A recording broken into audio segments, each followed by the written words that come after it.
Hello बच्चों, मैं सचिन कुमार आप सभी लोगों का हार्दिक स्वागत करता हूं। उम्मीद करता हूं आप सभी लोग बढ़िया होंगे, अच्छे होंगे, स्वस्थ होंगे।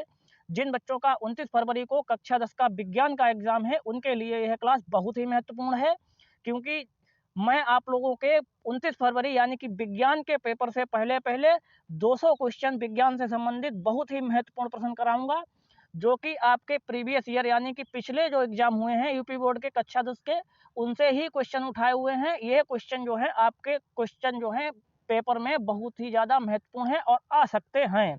इनकी मैं गारंटी लेता हूँ यही क्वेश्चन आएंगे। तो चलिए क्वेश्चन प्रारंभ करते हैं। क्वेश्चन नंबर 1 कह रहा है, किस दर्पण द्वारा प्रतिबिंब छोटा एवं सीधा बनता है? किस दर्पण द्वारा प्रतिबिंब छोटा एवं सीधा बनता है? करेक्ट आंसर हो जाएगा ऑप्शन नंबर 2, उत्तल दर्पण द्वारा। याद रखिएगा आप लोग, उत्तल दर्पण द्वारा प्रतिबिंब जो है छोटा भी बनेगा और सीधा भी बनेगा। चलिए अगले क्वेश्चन पे चलते हैं। क्वेश्चन नंबर 2 कह रहा है, 1 मीटर फोकस दूरी वाले उत्तल लेंस की क्षमता होगी। 1 मीटर फोकस दूरी वाले उत्तल लेंस की क्षमता होगी। इसका करेक्ट आंसर हो जाएगा ऑप्शन नंबर 1, एक डायोप्टर। याद रखिएगा आप लोग, 1 मीटर फोकस दूरी वाले उत्तल लेंस की क्षमता एक डायोप्टर होगी। इंपॉर्टेंट क्वेश्चन है। अगले क्वेश्चन पे चलते हैं। क्वेश्चन नंबर 3 कह रहा है, पोटास एलम होते हैं। पोटास एलम होते हैं। इसका करेक्ट आंसर हो जाएगा ऑप्शन नंबर 2, एक द्विक लवण। याद रखिएगा आप लोग, पोटास एलम एक द्विक लवण होते हैं। अगले क्वेश्चन पे चलते हैं। क्वेश्चन नंबर 4, विद्युत चुंबकीय प्रेरण की खोज किसने की थी? विद्युत चुंबकीय प्रेरण की खोज किसने की थी? इसका करेक्ट आंसर हो जाएगा ऑप्शन नंबर 3, फैराडे ने। याद रखिएगा आप लोग, विद्युत चुंबकीय प्रेरण की खोज माइकल फैराडे ने की थी।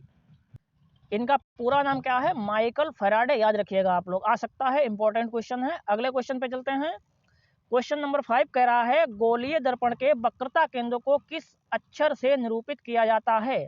गोलीय दर्पण के वक्रता केंद्र को किस अक्षर से निरूपित किया जाता है? वक्रता केंद्र की बात की जाए तो यह सी अक्षर से निरूपित किया जाता है। ऑप्शन नंबर 1 करेक्ट हो जाएगा। याद रखिएगा आप लोग, इंपॉर्टेंट क्वेश्चन है। अगले क्वेश्चन पे चलते हैं।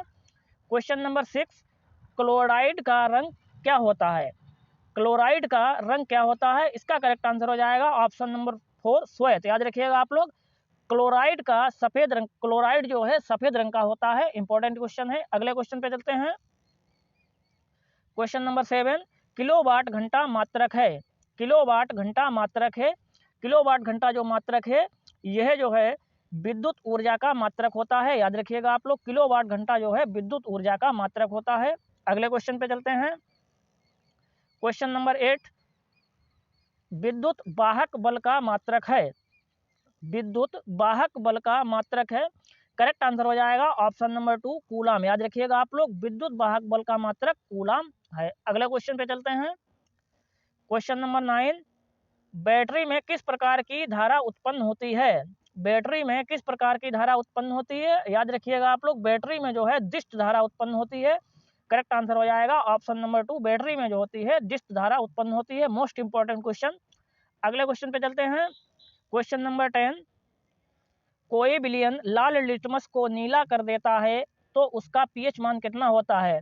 याद रखिएगा आप लोग, लाल से नीला हो रहा है, इसका मतलब विलयन कैसा होगा? क्षारीय होगा। इसलिए करेक्ट आंसर हो जाएगा ऑप्शन नंबर 3, 8। याद रखिएगा आप लोग, क्योंकि 7 से जो अधिक होता है उसे कहते हैं क्षारीय, 7 से जो कम होगा उसे कहते हैं अम्लीय। और लाल लिटमस को नीला करेगा तो हो जाएगा क्षारीय, अगर नीले लिटमस को लाल करेगा तो हो जाएगा अम्लीय।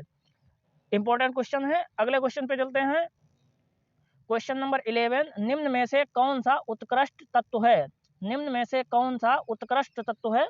करेक्ट आंसर हो जाएगा ऑप्शन नंबर 1, आर्गन। याद रखिएगा आप लोग, आर्गन जो है एक उत्कृष्ट तत्व है। अगले क्वेश्चन पे चलते हैं।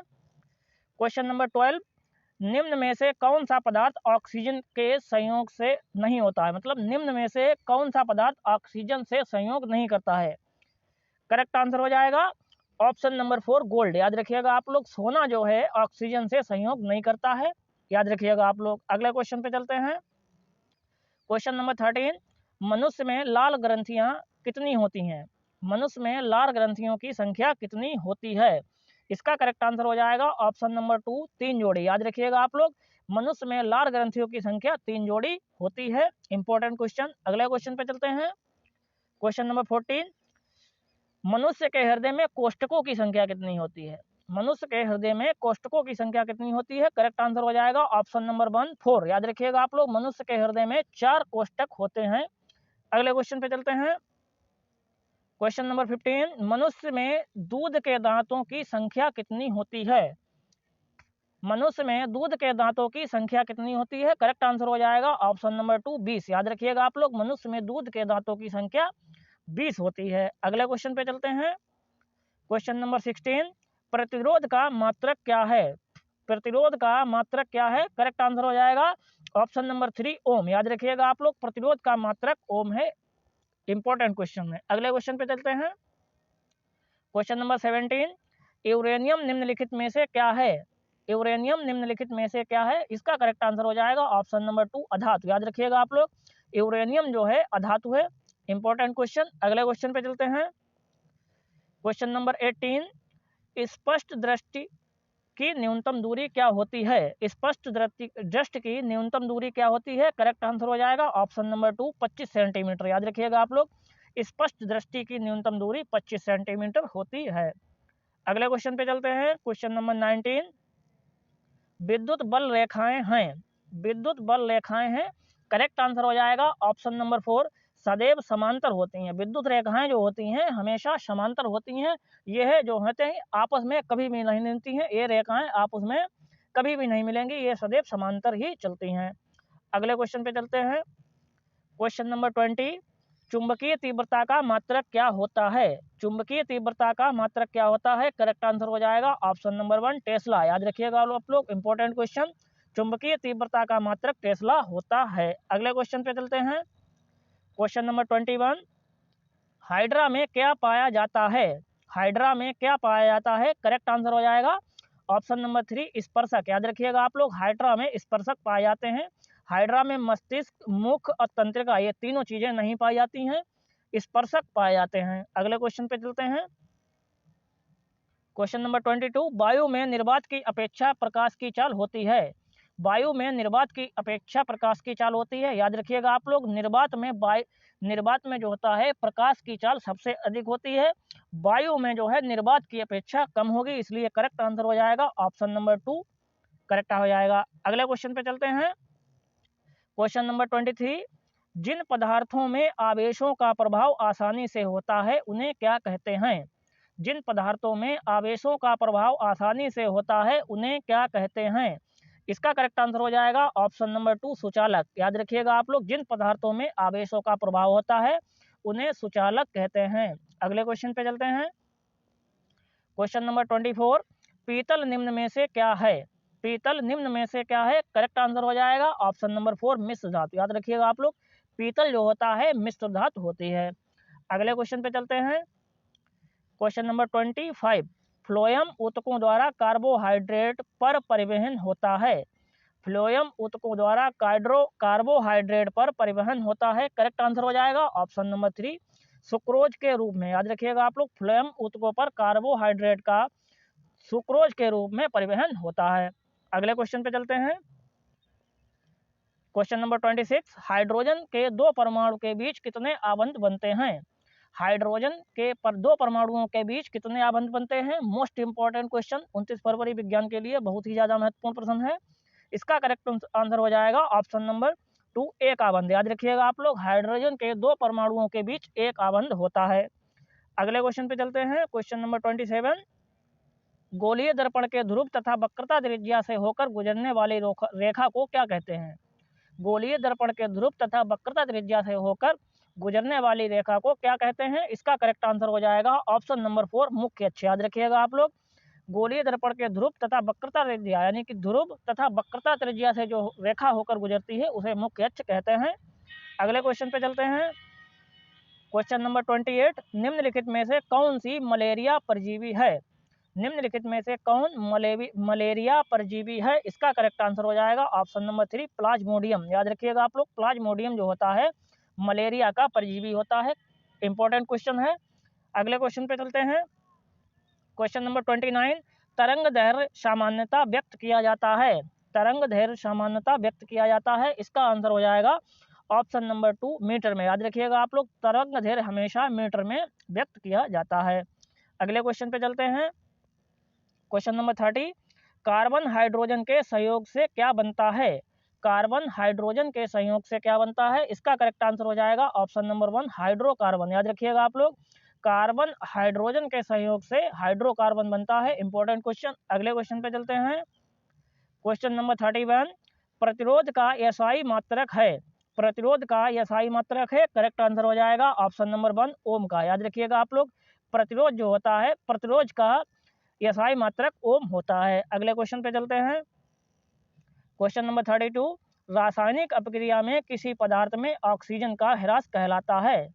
रासायनिक अभिक्रिया में किसी पदार्थ के ऑक्सीजन का ह्रास कहलाता है। करेक्ट आंसर हो जाएगा ऑप्शन नंबर 3 अपचयन। याद रखिएगा आप लोग, रासायनिक अभिक्रिया में ऑक्सीजन का ह्रास जो होता है उसे अपचयन कहते हैं। अगले क्वेश्चन पे चलते हैं। क्वेश्चन नंबर 33, उत्तल दर्पण की फोकस दूरी होती है? उत्तल दर्पण की फोकस दूरी होती है, करेक्ट आंसर हो जाएगा ऑप्शन नंबर 1 धनात्मक। याद रखिएगा आप लोग, उत्तल दर्पण की फोकस दूरी धनात्मक होती है। अगले क्वेश्चन पे चलते हैं। क्वेश्चन नंबर 34, निम्नलिखित में से कौन सा पदार्थ लेंस के लिए प्रयुक्त नहीं हो सकता है? निम्न में से कौन सा पदार्थ लेंस के लिए प्रयुक्त नहीं हो सकता है? करेक्ट आंसर हो जाएगा ऑप्शन नंबर 3 पीतल। पीतल जो होता है लेंस में प्रयोग नहीं होता है, और प्लास्टिक भी जो है लेंस में प्रयोग नहीं होती। केवल कांच जो होता है, कांच और फाइबर, दो चीजें जो होती हैं लेंस में प्रयोग होती हैं। करेक्ट आंसर हो जाएगा ऑप्शन नंबर 1, ऑप्शन नंबर 3 दोनों। अगले क्वेश्चन पे चलते हैं। क्वेश्चन नंबर 35, सामान्य नेत्र के रेटिना पर बनने वाला प्रतिबिंब होता है?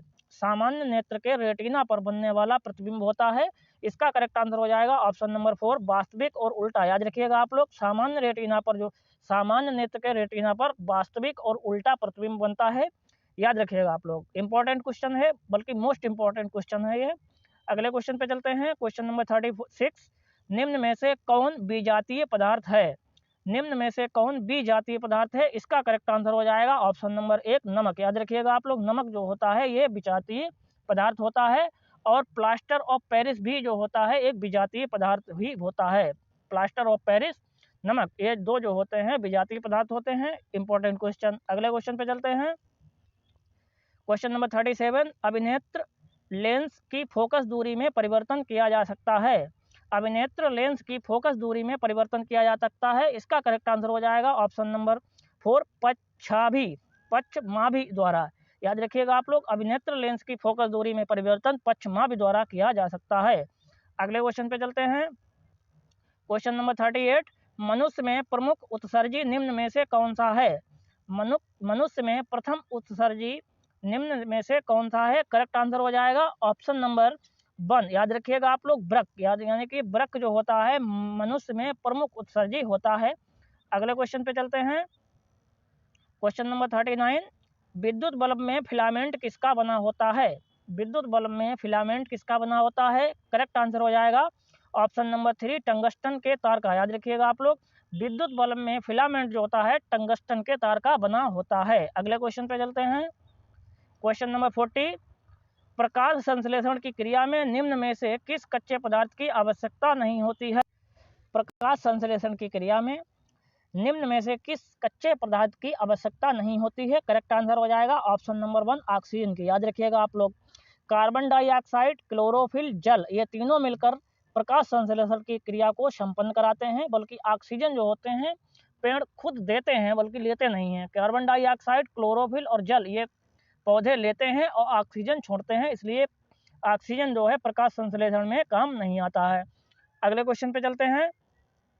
क्वेश्चन नंबर 41, सूर्य के प्रकाश के संकेंद्रण से उत्पन्न ऊर्जा के कारण जल उठता है। सूर्य के प्रकाश के संकेंद्रण से उत्पन्न ऊर्जा के कारण जल उठता है।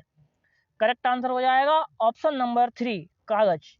याद रखिएगा आप लोग, सूर्य के प्रकाश के संकेंद्रण से जो होता है कागज जल जाता है, लेकिन बालू का कण, लोहे का चूर्ण, पत्थर, ये तीनों चीजें नहीं जलती हैं, कागज जो है जल उठता है। अगले क्वेश्चन पे चलते हैं। क्वेश्चन नंबर 42, ग्रेफाइट होता है। ग्रेफाइट होता है, करेक्ट आंसर हो जाएगा ऑप्शन नंबर 1 विद्युत का सुचालक। ग्रेफाइट जो होता है विद्युत का सुचालक होता है। अगले क्वेश्चन पे चलते हैं। क्वेश्चन नंबर 43, पारितंत्र में शैवाल होते हैं। पारतंत्र में शैवाल होते हैं, इसका करेक्ट आंसर हो जाएगा ऑप्शन नंबर 3 उत्पादक। याद रखिएगा आप लोग, पारतंत्र में शैवाल जो होते हैं उत्पादक के एग्जाम्पल होते हैं। करेक्ट आंसर हो जाएगा ऑप्शन नंबर 3। अगले क्वेश्चन पे चलते हैं। क्वेश्चन नंबर 44, ऊर्जा का कितना प्रतिशत एक पोषी स्तर से उच्च पोषी स्तर में जाता है? ऊर्जा का कितना प्रतिशत एक पोषी स्तर से उच्च पोषी स्तर में जाता है? करेक्ट आंसर हो जाएगा ऑप्शन नंबर 3 10%। याद रखिएगा आप लोग, ऊर्जा का सिद्धांत लिंडेमान ने दिया था, उन्होंने बताया था ऊर्जा का स्थानांतरण 10% ही होता है। अगले क्वेश्चन पे चलते हैं। क्वेश्चन नंबर 45, वक्रता त्रिज्या का मात्रक होता है? वक्रता त्रिज्या का मात्रक होता है। करेक्ट आंसर हो जाएगा ऑप्शन नंबर 4 ये सभी। याद रखिएगा आप लोग, वक्रता त्रिज्या को मीटर में भी नापा जा सकता है, सेंटीमीटर में भी नापा जा सकता है, मिलीमीटर में भी नापा जा सकता है, क्योंकि वक्रता त्रिज्या की लंबाई नापी जाती है।